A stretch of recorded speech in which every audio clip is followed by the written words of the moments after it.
रोइला Hindi classes channel में एक बार पुनः आपका हार्दिक स्वागत है। और मैं आज आपके सामने प्रैक्टिस सेट नंबर 4 लेकर उपस्थित हूँ। आशा करती हूँ कि वो तीनों प्रैक्टिस सेट आपके लिए बहुत उपयोगी सिद्ध होंगे।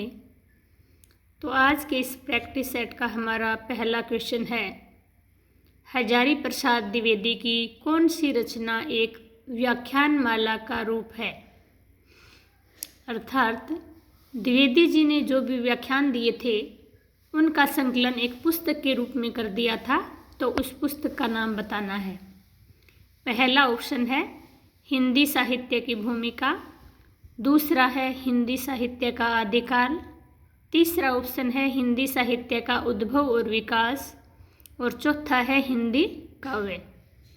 तो व्याख्यान माला का रूप कौन सी पुस्तक है, उसका सही उत्तर आपको चूज करना है। तो हमारा सही उत्तर होगा हिंदी साहित्य का आदिकाल। दूसरा ऑप्शन इसमें सही होगा। अगला क्वेश्चन है, हजारी प्रसाद द्विवेदी जी की कौन सी रचना सबसे सरल भाषा में लिखी गई है। अर्थात द्विवेदी जी की भाषा कठिन थी, तो उन्होंने एक पुस्तक की रचना सरल भाषा के रूप में की थी, विद्यार्थियों को ध्यान में रखते हुए। तो वो सही ऑप्शन चूज करना है आपको। हिंदी साहित्य का आदिकाल, हिंदी साहित्य की भूमिका, हिंदी साहित्य का उद्भव और विकास, या फिर उपयुक्त तीनों।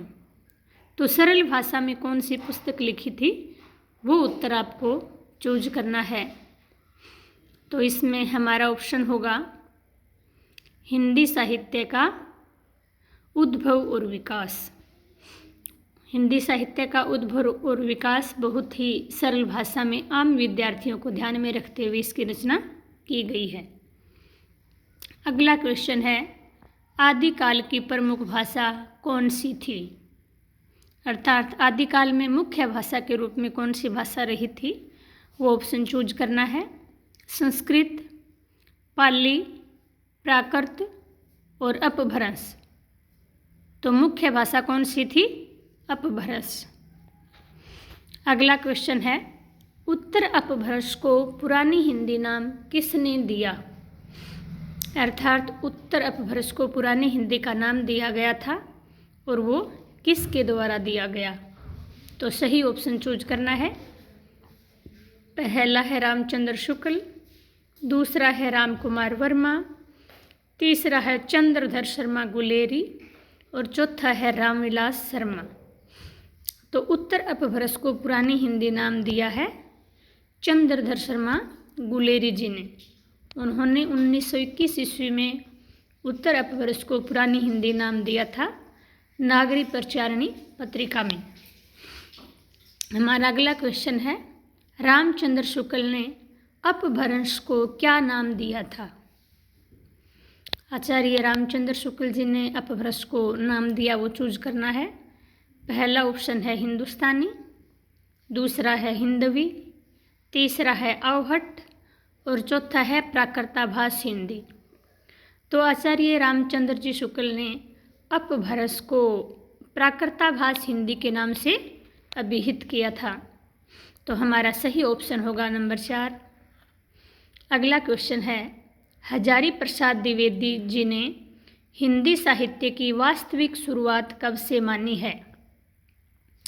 अर्थात द्विवेदी जी ने हिंदी साहित्य को वास्तविक रूप से कब से शुरू माना है।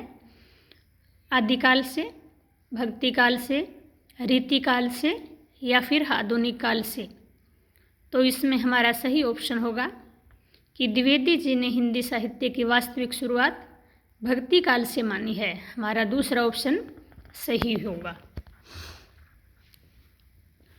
हमारा अगला क्वेश्चन है, अवहट किस भाषा को कहा गया है। अर्थात कौन सी भाषा को अवहट नाम से अभिहित किया है।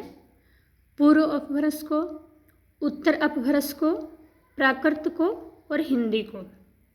तो अवहट किस भाषा को कहा गया, आपको सही ऑप्शन चूज करना है। तो इसका सही आंसर होगा उत्तर अपभ्रंश को। उत्तर अपभ्रंश को ही अवहट कहा जाता है। अगला क्वेश्चन है, शिव सिंह सेंगर ने आदिकाल को क्या नाम दिया था। शिव सेंगर जी ने आदिकाल को कौन सा नाम दिया था? सही ऑप्शन चूज करना है। संधि काल नाम, चारण काल, शून्य काल या फिर कोई नाम नहीं। तो आपको सही ऑप्शन चूज करना है। शिव सेंगर ने आदिकाल को कौन सा नाम दिया था? अर्थात उन्होंने आदिकाल को कोई नाम नहीं दिया था। इसमें हमारा चौथा ऑप्शन सही होगा। अगला क्वेश्चन है, आदिकाल का प्रारंभ ग्रियर्सन ने कब से माना है?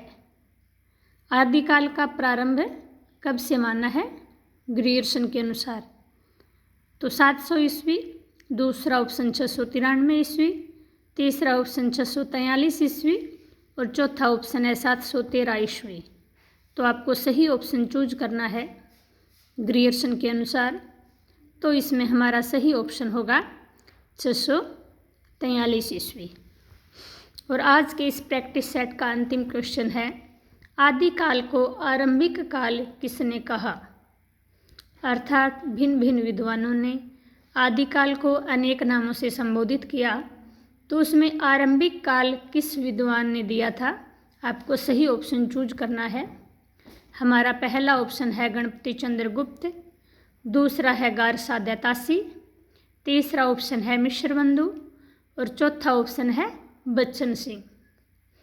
तो आदिकाल को आरंभिक काल कहने वाले विद्वान कौन से हैं आपको बताना है। तो इसमें हमारा सही ऑप्शन होगा मिश्रबंधु, अर्थात तीसरा ऑप्शन।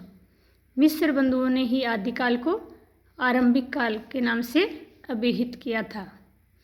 आज के हमारे इस प्रैक्टिस सेट में 10 क्वेश्चन थे, जो व्याख्याता Hindi, second grade Hindi, assistant professor Hindi, UGC net, set, TGT, PGT आदि सभी परीक्षाओं में उपयोगी सिद्ध होंगे।